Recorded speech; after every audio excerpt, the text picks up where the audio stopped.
ठीक है, हालेलुया। आइए निकालिए मेरे साथ मत्ती रचित सुसमाचार 19 अध्याय 21 पद। 19 अध्याय 21 पद, जिसको मिला हो वो खड़े होकर के जल्दी से पढ़ेंगे। 19 अध्याय 21 पद, मत्ती रचित सुसमाचार। यीशु ने उससे कहा, यदि तू सिद्ध होना चाहता है तो जा, अपना माल बेचकर कंगालों को दे दे, और तुझे स्वर्ग में धन मिलेगा, और आकर मेरे पीछे हो। आमीन। आमीन, हालेलुया। ठीक है, लोगों सभी ने देखा वचन। वचन क्या है? आज का वचन है मत्ती रचित सुसमाचार 19 अध्याय 21 पद, और 21 पद में लिखा है, यीशु ने उससे कहा, यदि तू सिद्ध होना चाहता है तो जा, अपना माल बेचकर कंगालों को दे, और तुझे स्वर्ग में धन मिलेगा, और आकर मेरे पीछे हो ले। और उसके आगे अगर हम पढ़ेंगे तो लिखा है सेम चैप्टर में 22 पद में, परंतु वह जवान यह बात सुनकर उदास होकर चला गया, क्योंकि वह बहुत अधिक धनी था। हालेलुया।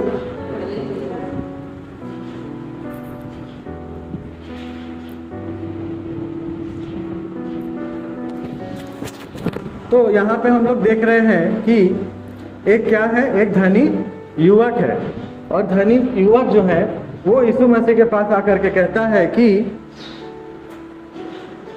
अगर हम लोग इसमें पढ़ेंगे, धनी युवक यीशु मसीह के पास आकर के पूछ रहा है कि स्वर्ग राज्य में प्रवेश करने के लिए मैं क्या करूं। आमीन। और यीशु मसीह ने उसको बताया। अगर हम लोग उसी में ऊपर के तरफ अगर हम लोग पढ़ेंगे 19 पद में ही, अगर थोड़ा ऊपर जाके पढ़ेंगे 16 से, सेम चीज लिखा हुआ है। एक मनुष्य यीशु के पास आया और उससे कहा, हे गुरु, मैं कौन सा भला काम करूं कि अनंत जीवन पाऊं। उसने उससे कहा, तू मुझसे भलाई के विषय में क्यों पूछता है? भला तो एक ही है, पर यदि तू जीवन में प्रवेश करना चाहता है तो आज्ञाओं को माना कर। उसने उससे कहा, कौन सी आज्ञा है? यीशु ने कहा, यह कि हत्या न करना, व्यभिचार न करना, चोरी न करना, झूठी गवाही न देना, अपने पिता और अपनी माता का आदर करना, और अपने पड़ोसी से अपने समान प्रेम रखना।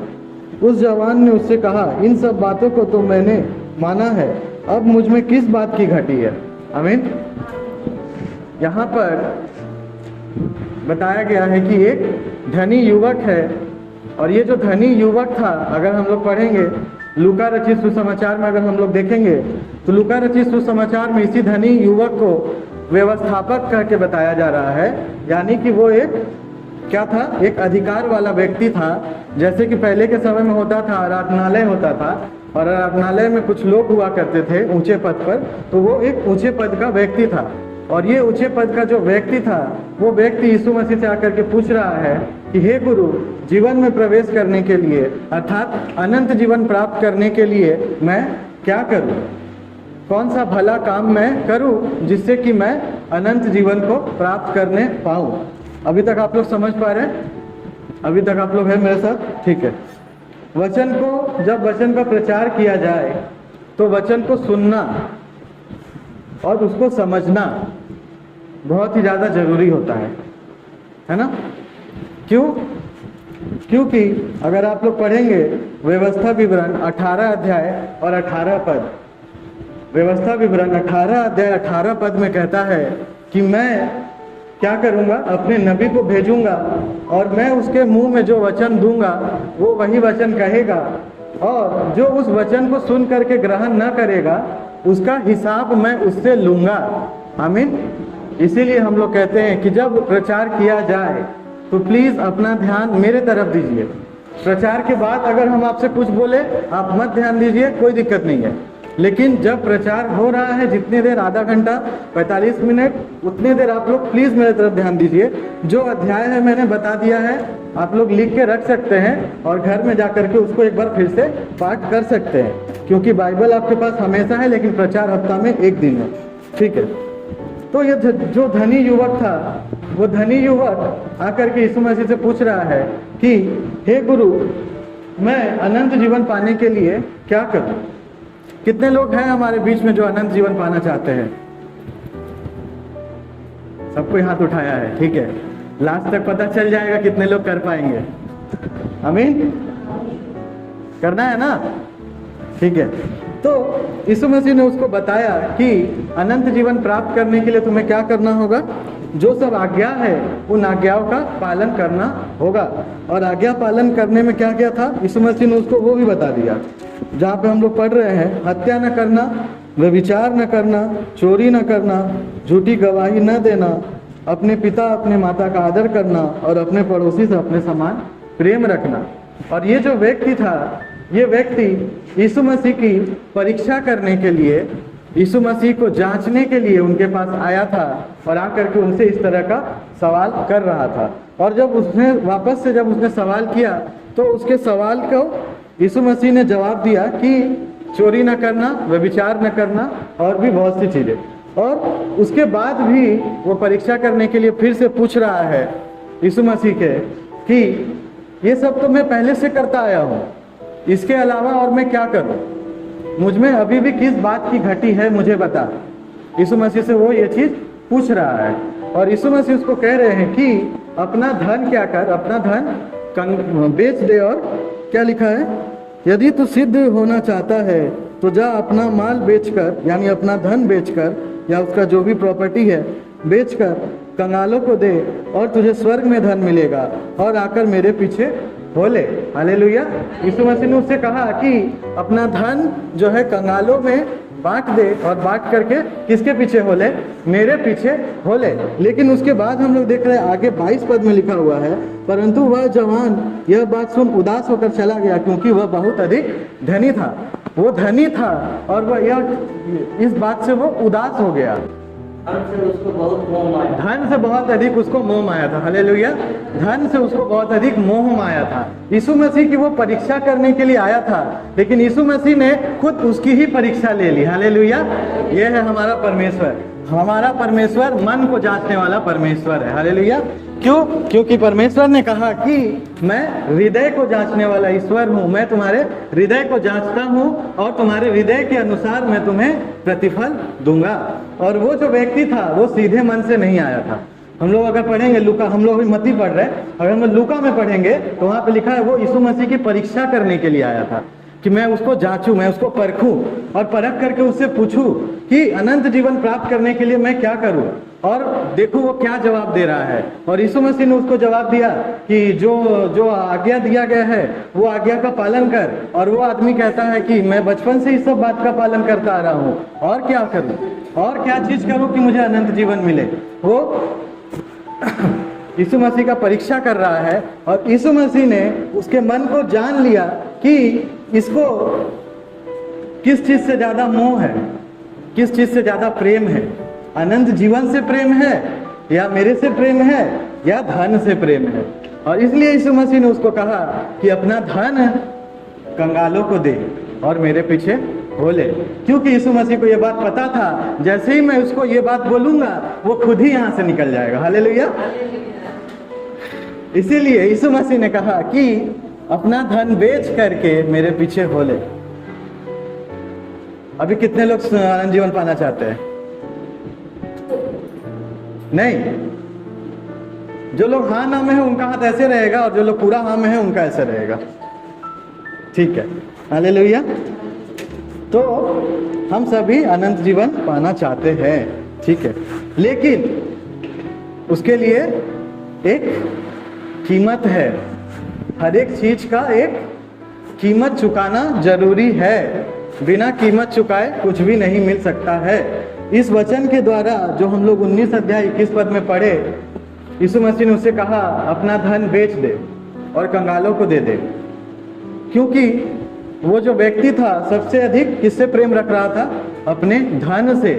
वो अपने धन से इतना अधिक प्रेम रखता है कि उसको अगर स्वर्ग में जाने का भी मौका मिल जाए, और मिल ही रहा था, क्योंकि यीशु मसीह ने कहा कि अनंत जीवन पाने के लिए धन दे दे और मेरे पीछे हो ले, और उसको वो मौका मिल भी रहा था, लेकिन वो मौका उसने अपने हाथ से जाने दिया। क्यों जाने दिया? सिर्फ और सिर्फ धन के लिए। हमारे जीवन में जरूरी नहीं है कि हर एक के जीवन में धन ही प्रियोरिटी है, होना ही नहीं चाहिए धन प्रियोरिटी। प्रॉपर्टी, वेल्थ, वेल्थ क्या है? वेल्थ, या फिर हिंदी में अगर उसको बोले, इंग्लिश में वेल्थ बोलते हैं, हिंदी में उसको क्या बोलते हैं वेल्थ को?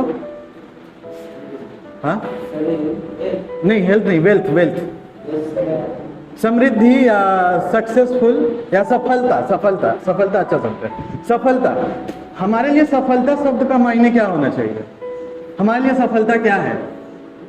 अगर हम आपसे पूछे कि आपके लिए सफलता, आपके जीवन में सफलता, आपके जीवन में समृद्धि, आपके जीवन में जो वेल्थ है, आपके जीवन में जो बढ़ोतरी है, वो क्या है? क्या चीज है? किस चीज को आप बताइएगा? आपके लिए वो क्या चीज है?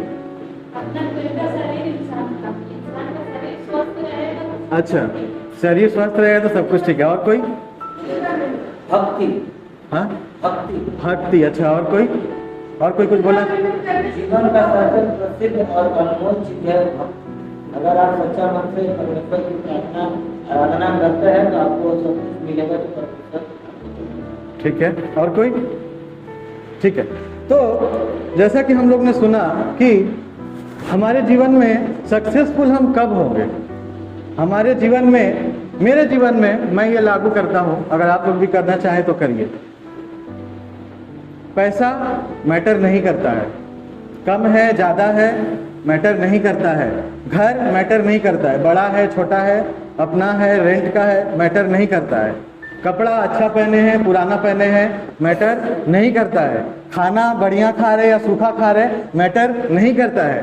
मैटर करता है अगर मसीहियों के लिए तो सिर्फ एक चीज, वो चीज है अनंत जीवन में हमारा नाम लिखा जाना। आमीन। अनंत जीवन में, यीशु मसीह की अनंत जीवन की जो पुस्तक है, उस पुस्तक में हमारा नाम होना चाहिए। अगर उस पुस्तक में हमारा नाम नहीं है, हम जितना भी धन कमा ले, हम जितना भी बढ़िया कपड़ा पहन ले, जितना भी अच्छा खा ले, जितना भी बॉडी बना ले, कुछ भी कर ले, कहीं भी घूम ले, सब चीज व्यर्थ ही व्यर्थ है। पहला प्रायोरिटी होना चाहिए यीशु मसीह की जीवन की पुस्तिका में हमारा नाम दर्ज करवाना। आमीन। कितने लोग नाम दर्ज करवाना चाहते हैं? नहीं? हाँ, ठीक है। सभी लोग नाम दर्ज करवाना चाहते हैं, लेकिन नाम दर्ज करवाने के लिए बहुत कुछ करना पड़ता है, बहुत मेहनत करना पड़ता है ना? बहुत ज़्यादा कठिन परिश्रम करना पड़ता है, जिसके बाद अनंत जीवन में हमारा नाम दर्ज होता है। एक तरफ से अगर हम देखें तो जैसा यीशु मसीह ने कहा इस पुरुष को कि अपना धन बेच दे और मेरे पीछे हो ले, उसी तरह से आज यीशु मसीह आप सभी से कह रहा है, हमसे कह रहा है कि हमारे जीवन में यीशु मसीह के ऊपर अगर हम लोग कुछ रख रहे हैं, हम आराधना करते हैं किसको? यीशु मसीह की आराधना करते हैं, है ना? लेकिन आराधना क्या सिर्फ चर्च में आना और गाना गाना और गिटार बजाना, ढोलक बजाना या ताली बजाना ही होता है आराधना? नहीं। अगर हमारे दैनिक जीवन में, हमारे रोजमर्रा के जीवन में अगर हम किसी चीज को लेकर के बहुत ज्यादा पैशनेटेड है, बहुत ज्यादा उसके पीछे हम पागल है, वो कोई भी चीज हो सकता है, पैसा हो सकता है, टीवी हो सकता है, सीरियल हो सकता है, मूवी हो सकता है, कोई मोबाइल फोन हो सकता है, मोबाइल में आने वाला अलग अलग तरह का गलत वीडियोस आता है वो हो सकता है, किसी भी तरह का एडिक्शन हो सकता है, कोई नशा हो सकता है, तो वो भी एक तरह का आराधना हुआ। हमें यह देखना होगा कि हम यीशु मसीह को क्या सिर्फ हफ्ता में एक दिन आराधना कर रहे या हफ्ता में हम उसको 7 दिन आराधना कर रहे? हमारे लिए फर्स्ट प्रायोरिटी क्या है? हमारे जीवन में हमारे जीवन का आधार क्या है? हमारे जीवन का आधार कौन होना चाहिए? पैसा, मनी, पावर, घर, बड़ा बंगला? नहीं, कुछ भी नहीं होना चाहिए। हमारे जीवन का आधार यीशु मसीह। क्यों? क्योंकि यीशु मसीह ने कहा कि मेरे पीछे हो ले, है ना? उसके बाद हम लोग देखेंगे आगे, चेला लोग यीशु मसीह से पूछ रहा है कि हमने अपना अपना घर बार परिवार छोड़ के हम तुम्हारे पीछे हो लिए हैं, हमें क्या मिलेगा? हमें क्या मिलेगा? और यीशु मसीह ने उसको उत्तर दिया कि उसी अध्याय में 29 पद में अगर हम लोग पढ़ेंगे, 19 अध्याय 29 पद में, और जिस किसी ने घरों या भाइयों या बहन या पिता या माता या बाल बच्चों या खेतों को मेरे नाम के लिए छोड़ दिया है, उसको 100 गुना मिलेगा और वह अनंत जीवन का अधिकारी होगा। आमीन। अब आप लोग कहेंगे कि माता पिता भाई बहन और बाल बच्चों को छोड़ दे। नहीं, कभी भी नहीं। क्यों? क्योंकि वचन कहता है कि परमेश्वर का दास कैसा होना चाहिए? अपने घर का अच्छा प्रबंध करने वाला होना चाहिए। पहला आपको अपने घर से शुरुआत करना चाहिए कि आपके घर में जो लोग हैं, क्या वो यीशु मसीह को मान रहे हैं? क्या वो उसके पास आ रहे हैं? क्या वो उसकी आराधना कर रहे हैं?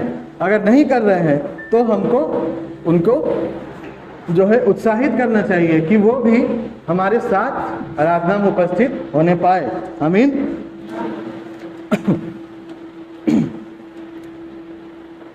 इन शॉर्ट, अगर छोटा करके अगर बोले, अनंत जीवन प्राप्त करने के लिए पहला चीज जो है हमारे जीवन में फर्स्ट प्रायोरिटी जो होना चाहिए वो यीशु मसीह ही होना चाहिए, है ना? और उसके बाद बाकी की चीजें आनी चाहिए। हालेलुया। हम लोग पढ़ते हैं सुसमाचार में, जब यीशु मसीह को क्रूस पर चढ़ाया गया था, तो क्रूस पर चढ़ाते टाइम उनके साथ 2 लोग और थे, है ना? उनके साथ में 2 लोग और थे जिनको क्या किया गया था? क्रूस पर चढ़ा दिया गया था। कौन थे वो 2 लोग?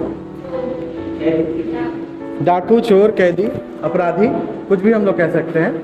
तो वो 2 अपराधी जो है यीशु मसीह के साथ क्रूस पर चढ़ा दिए गए थे।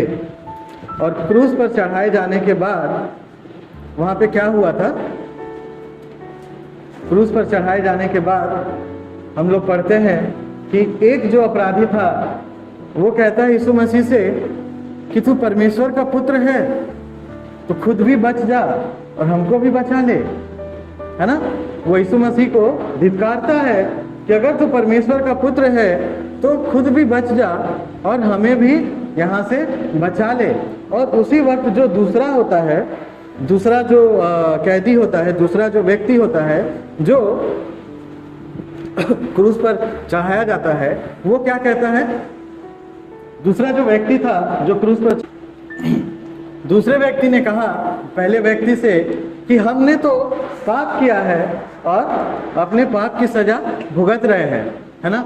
लेकिन ये जो है ये धर्मी है, इसने कोई पाप नहीं किया, फिर भी ये हमारे साथ यहाँ पर है। और उसने यीशु मसीह से कहा कि यीशु मसीह से कहा कि तू जब अपने राज्य में आए तो क्या करना? मेरी सुधि लेना। हालेलुया। यीशु मसीह से उसने कहा कि तू जब अपने राज्य में आए तो मेरी सुधि लेना। और यीशु मसीह ने उसको क्या उत्तर दिया था? मैं तुझसे सच सच कहता हूं कि आज ही तू मेरे साथ कहाँ होगा? स्वर्ग में होगा। हालेलुया। वहां पे यीशु मसीह ने उससे कहा कि मैं तुझसे सच सच कहता हूं आज ही तू मेरे साथ स्वर्ग में होगा। वो जो आदमी था उसने जिंदगी भर कोई भी अच्छा काम नहीं किया, इसलिए वो वहां क्रूस पर चढ़ा हुआ था। चोरी किया, मर्डर किया और भी पता नहीं क्या क्या किया। और इतना कुछ करने के बाद भी वो क्या हुआ? क्रूस पर दिया गया। और जब वो क्रूस पर दिया गया तब क्रूस पर उसके बगल में कौन था? क्रूस पर उसके बगल में कौन था? यीशु मसीह था। और यीशु मसीह से उसने कहा कि तू मेरी सुधि लेना। उसने यीशु मसीह पर विश्वास दिखाया, विश्वास किया, दिखाया नहीं, विश्वास किया। और विश्वास के द्वारा ही क्या किया गया? उसको स्वर्ग में जाने की अनुमति दी गई। क्या उसने कभी चर्च गया? कभी उसने कभी बाइबल पढ़ा? कभी प्रार्थना किया? कुछ नहीं किया। सिर्फ और सिर्फ क्या किया? यीशु मसीह पर विश्वास किया और उनके ऊपर अपने आप को, अपना जीवन जो था उसका आगे का उसका जो जीवन था यीशु मसीह को सौंप दिया। और वो जब यीशु मसीह को सौंप दे रहा है तो सौंप देने के बाद हम लोग देख रहे हैं कि यीशु मसीह ने उससे वादा किया कि आज ही तू मेरे साथ स्वर्ग लोक में होगा। आमीन। हम लोग सपोज करिए अगर हम लोग जाते हैं कहीं पे एग्ज़ाम देने, ठीक है, ये हम समझाने के लिए आप लोग को बता रहे हैं। हम लोग कहीं पे गए, किसी परीक्षा में गए और परीक्षा में जा करके हम लोग एग्ज़ाम देने के लिए बैठ गए, और जब बैठे हैं वहाँ पर तब एक ये दिया जाता है ना क्वेश्चन पेपर, एक क्वेश्चन पेपर दिया जाता है जिसमें प्रश्न होता है जिसका हमें उत्तर देना होता है, और वो सही उत्तर देने से हमें अंक मिलता है और हम परीक्षा पास करते हैं। तो सपोज करिए अगर हम लोग गए हैं परीक्षा देने, ठीक है, और हमें मिला है क्वेश्चन पेपर, हमें क्वेश्चन पेपर मिला है, और जब हम लोग क्वेश्चन पेपर देख रहे हैं तो पता चल रहा है ये तो सारा मेरे ऊपर से जा रहा है इसमें से एक भी हमको आ ही नहीं रहा है, हम कैसे लिखे, हमको तो एक ठो भी आंसर नहीं आ रहा है, अब तो हम फेल हो जाएंगे, अब हम फेल हो जाएंगे। लेकिन उसी समय हमारे बगल में एक आदमी बैठा है जो वो भी परीक्षा देने ही आया है, उसको भी परीक्षा देना है और उसको सब कुछ आता है, उसको 100 में 100 आता है, लेकिन हमको 100 में 0 आता है ना। और हम उसको देख रहे हैं कि वो बहुत बढ़िया से सारा पेपर लिख दिया और उसका पेपर एकदम सही सही है, खूब बढ़िया से लिखा है, और मेरा पूरा ऐसे ही खाली पड़ा हुआ है, हमको कुछ आ ही नहीं रहा है। और वो आदमी जो है जब पेपर जमा करने का समय आ रहा है कि अब एग्ज़ाम का टाइम ओवर हो गया है, अब अपना अपना पेपर हमें जमा करना पड़ेगा, और जमा करते टाइम वो आदमी अचानक से आपके पास या हमारे पास जो भी वहाँ पे है उसके पास आकर के कह रहा है कि तुम मेरा ये 100 वाला पेपर ले लो और अपना ये 0 वाला पेपर मुझे दे दो। क्या बोल रहा है वो आदमी? आकर के बोल रहा है कि मैंने ये जो 100 वाला पेपर लिखा है जिसमें 100 में 100 मार्क्स मिलेगा, वो पेपर तुम ले लो, और तुम्हारा जो पेपर है 0 वाला 0 वाला पेपर, वो पेपर मुझे दे दो। हालेलुया। हम लोग पढ़ेंगे अगर 2 कुरिन्थियों 5:21, 2 कुरिन्थियों 5:21 हम अभी बोल दे रहे हैं, आप लोग सुनिए। 2 कुरिन्थियों 5:21 में लिखा है कि जिसने कभी पाप को नहीं जाना फिर भी हमारे लिए वो क्या हो गया? पापी गिना गया। हालेलुया। कौन था वो था यीशु मसीह। जिस तरह से मैंने आप लोग को बताया, एग्जाम में गए पेपर देने के लिए और हमने 0 लिखा, उसने 100 लिखा, और वो 100 वाला पेपर मुझे दे दिया, मेरा 0 वाला पेपर उसने ले लिया। और वही है हमारा यीशु मसीह। वो क्रूस पर गया, क्रूस पर वहां पर उसके बगल में था एक गुनहगार व्यक्ति, उसने गुनहगार व्यक्ति का गुनाह अपने ऊपर ले लिया और अपना जो पवित्रता था उसे दे दिया, और उसे बोला कि आज ही तू मेरे साथ कहाँ होगा? आज ही तू मेरे साथ स्वर्ग में होगा। क्यों? क्योंकि यीशु मसीह ने हमारे पापों के लिए क्या किया? अपना जीवन दिया, हमारे लिए क्रूस पर गया और पापी गिना गया, क्योंकि उसने कभी भी कोई पाप नहीं किया। जैसा मैंने कहा कुरिन्थियों 5:21 कहता है उसने कभी पाप जाना ही नहीं कि पाप क्या है, पाप उससे कभी हुआ ही नहीं, उसने 1% भी कभी गलती की ही नहीं, लेकिन केवल हमारे उद्धार के लिए, ताकि हम उद्धार पाए, उसने हमारा जीवन बचाने के लिए क्रूस पर अपना जान दे दिया। हालेलुया। लेकिन क्या आप लोग मेरे साथ हैं? आप लोग मेरे साथ हैं? ठीक है। लेकिन जैसा हम लोग पढ़े मत्ती 19:21, धनी व्यक्ति से कहा गया कि अपना धन बेच दे और कंगालों को बांट दे, लेकिन उसने नहीं किया। उसने धन को अधिक ज्यादा ऊंचा समझा। आज का मैसेज यही है कि हमारे जीवन में अगर हमें उद्धार चाहिए तो हमारे जीवन में पहला प्रायोरिटी कौन होना चाहिए? हमारे जीवन में फर्स्ट प्रायोरिटी होना चाहिए यीशु मसीह। और उसी के द्वारा हमें उद्धार मिल सकता है। अब हम अगर पढ़ेंगे व्यवस्था विवरण में, व्यवस्था विवरण बताता है कि जो वचन है, वचन तुम्हारे मुंह में ही है और तुम्हारे मन में ही है। तुम ऐसा नहीं कह सकते कि मैं कैसे आसमान में जाऊं और वचन को लेकर के आऊं, या कैसे मैं समुद्र की गहराई से जा करके वचन को लेकर के आऊं और उस वचन को पढ़ करके मैं जो है उद्धार पाऊं। और ऐसा हम ना कह पाए, इसीलिए परमेश्वर यीशु मसीह के रूप में शरीर रूप धारण करके हमारे बीच में आया, हमारे बीच पैदा हुआ कुंवारी मरियम के द्वारा, और वो बड़ा हुआ और क्रूस पर दिया गया और गाड़ा गया और तीसरे दिन फिर से जी उठा। हालेलुया। ये सिर्फ हमारे लिए, ताकि परमेश्वर हमारे बीच में आया, हमारे बीच में आके वचन कहे और उस वचन के द्वारा हम उद्धार पाए। और पहले के समय में जब था, पहले के समय में हर किसी के पास बाइबल नहीं हुआ करता था, सबके पास बाइबल नहीं रहता था। जो आराधनालय हुआ करता था, आराधनालय में जो याजक हुआ करते थे, सिर्फ उनके पास ही बाइबल था। लेकिन आज के डेट में हमारे पास, हर एक के पास बाइबल है। तो क्या हमको इसका इस्तेमाल नहीं करना चाहिए? करना चाहिए। अपने जीवन में जितना अधिक हो सके इसका इस्तेमाल करना चाहिए, वचन को पढ़ना चाहिए। जो लोग नहीं पढ़ पा रहे उनको वचन सुनना चाहिए, ताकि वो सुन करके भी समझ पाए। हालेलुया।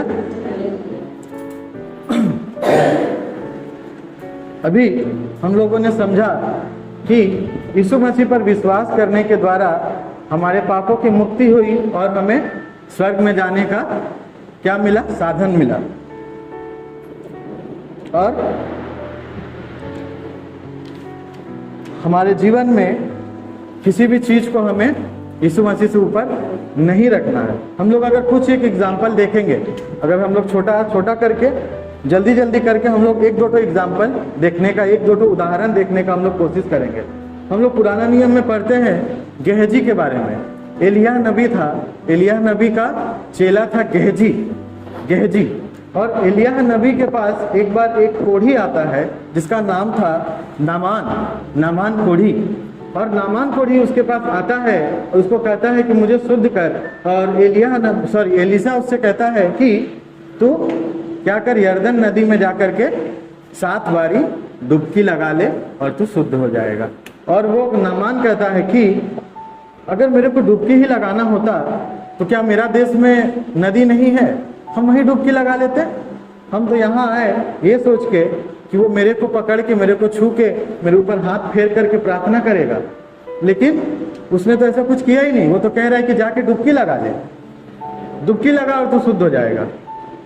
तो वो नहीं जाना चाहता था, लेकिन फिर भी वो गया और जा करके जो है 7 बार उसने डुबकी लगाई। और डुबकी लगाते ही उसका जो शरीर था वो बिल्कुल चंगा हो गया। और चंगा होकर के वो वापस आया और वापस आकर के नबी से कहा कि मैं तुझे क्या देना चाहता हूँ, मैं तुझे भेंट देना चाहता हूँ, भेंट देना चाहता हूँ, क्योंकि तेरे कहने पे मैंने यरदन नदी में डुबकी लगाई और मेरा शरीर अच्छा हो गया। मैं तुझे भेंट देना चाहता हूँ। लेकिन नबी ने उससे कहा कि मैं तुझसे भेंट नहीं लूंगा, तू यहाँ से चला जा। और जब वो वहां से जाने लगा, उसी समय उसका जो चेला था, नबी का जो चेला था गेहजी ने कहा कि इसने तो कुछ भी नहीं लिया, मेरा जो गुरु है, मैं जिसके संग रहता हूँ, उसने तो नामान को बढ़िया कर दिया, चंगा कर दिया, लेकिन उससे उपहार में कुछ भी नहीं लिया। लेकिन मैं उसके पीछे दौड़ करके जाऊंगा और जा करके उससे कुछ न कुछ ले करके आऊंगा। और जा करके उससे वो उपहार ले करके वापस आ रहा है। और वापस आ जाए जब उसके जो गुरु है उसको जब पता चल रहा है कि वो उस व्यक्ति के पीछे गया और उससे जा करके धन का लालच करके या उपहार का लालच करके उससे जा करके उपहार ले करके आया है, तब उसके गुरु ने उसको श्राप दिया कि उसका जो कोढ़ था वो उससे हट गया है, अब ये तेरे ऊपर लगेगा, अब ये तेरे ऊपर और तेरे वंश के ऊपर लगेगा। क्यों? क्योंकि उसने लालच किया। किस चीज का लालच किया? धन का लालच किया, उपहार का लालच किया। ये लालच बहुत खराब चीज होता है, किसी भी चीज का हो, किसी भी चीज का हो, धन का हो या कोई और अच्छी वस्तु का हो, कपड़ों का हो, किसी भी चीज का हो, बहुत ही अधिक खराब होता है। हम लोग पुराना नियम से एक उदाहरण देखें, नया नियम में भी एक उदाहरण है। नया नियम में 2 पति पत्नी होते हैं, 2 पति पत्नी जिनका नाम था हनन्याह और सफीरा। तो दोनों अपना जमीन बेचते हैं और उस समय जब यीशु मसीह के चेले जब जिंदा थे, जब वो लोग का कलीसिया बना था, तो उस समय का रूल था कि किसी का भी अपना कुछ नहीं होता था, सब कुछ एक साथ ही होता था। जिसका जो होता था वो ला करके कलीसिया को दे देता था, और कलीसिया की तरफ से जिसको जैसा जरूरत हो वैसा उसको दिया जाता था। तो उन दोनों ने अपना जमीन बेचा, और जमीन बेच करके जो रुपया मिला वो रुपया लेकर के उसका पति पहले आता है प्रेरितों के पास और आकर के उनको रुपया देता है, लेकिन उसमें से कुछ पैसा वो अपने पास बचा करके रख लेता है, वो अपने पास छुपा करके कुछ पैसा रख लेता है। और जब उससे पूछा जाता है कि क्या तूने इतना में ही जमीन बेचा है, तो वो कहता है कि हाँ इतना में ही बेचा है। झूठ कहता है, क्यों? धन का लालच में आकर के झूठ कहता है। और बाइबल बताती है कि उसी समय उसी क्षण वहां पर उसकी मृत्यु हो जा रही है, और उसके थोड़े देर बाद उसकी पत्नी वहां पर आ रही है और उससे पूछा जा रहा है फिर से वही सवाल, क्या तुम लोगों ने इतने में ही जमीन बेचा है? और जबकि दोनों को पता है कि इससे ज्यादा में बेचे हैं, कुछ पैसा अपना घर में छिपा के रखे हैं, यहाँ पे नहीं लाए हैं। और वो भी सेम आंसर दे रही है, झूठ कह रही है कि हाँ हमने इतने में ही ये जमीन बेची है। और हम लोग देख रहे हैं कि सेम वहीं पर उसी जगह पर उसकी भी मृत्यु हो जा रही है। क्यों? क्योंकि उन्होंने परमेश्वर से, पवित्र आत्मा से झूठ बोला, धन के लालच में आकर के झूठ बोला, और इस झूठ का उसको कीमत किस चीज से चुकाना पड़ा? अपनी जीवन देकर के, अपना प्राण देकर के चुकाना पड़ा, क्योंकि झूठ बोलना एक पाप है, और पाप की मजदूरी मृत्यु है। हालेलुया। हम लोग देखते हैं बाइबल में बहुत जगह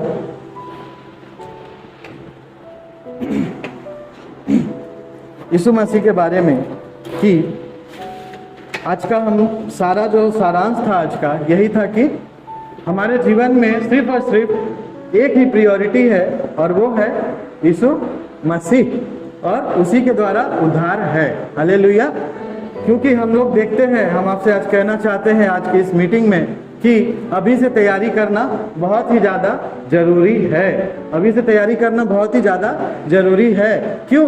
क्योंकि यीशु मसीह जब पहली बार धरती पर आया था वो गधे के बच्चे पर बैठ करके आया था, और अगली बार जब वो आएगा तो घोड़े पर बैठ करके आएगा। हालेलुया।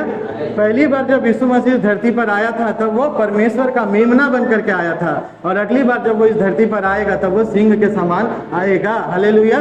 पहली बार जब यीशु मसीह धरती पर आया था तो लोगों ने उसका तिरस्कार किया, लेकिन अगली बार जब वो इस धरती पर आएगा तब वो अपने हाथ में न्याय का दंड लेकर के आएगा। हालेलुया।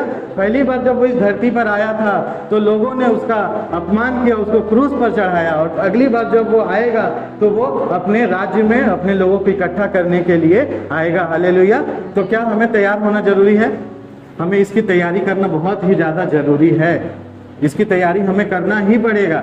हम उस समय तक रहे या ना रहे, लेकिन जब तक हमारा जीवन है, जब तक हमारे शरीर में प्राण है, उतने समय में, उस समय सीमा के अंदर हमें तैयारी करना पड़ेगा। क्योंकि एक बार अगर मृत्यु हो गई तो क्या मुर्दे कभी उठकर आराधना करते हैं? क्या मुर्दे कभी उठकर वचन सुनते हैं? नहीं सुनते। एक बार जो मर गया वो वापस नहीं आएगा।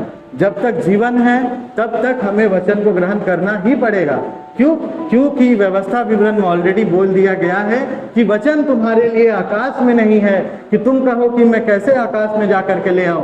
वचन तुम्हारे लिए समुद्र की गहराई में नहीं है कि तुम कैसे कहो कि मैं समुद्र की गहराई में जाकर के वचन लेकर के आऊं। वचन तुम्हारे मुंह में और तुम्हारे मन में ही है, और वचन तुम्हारे हाथों में दिया गया है। इस वचन को पढ़ो और इस वचन को पढ़ के उद्धार प्राप्त करो, और यीशु मसीह को ग्रहण करके अनंत जीवन को प्राप्त करो। हालेलुया। आज के वचन में प्रभु आशीर्वाद करे। हम लोग फिर अगले हफ्ता बात करेंगे।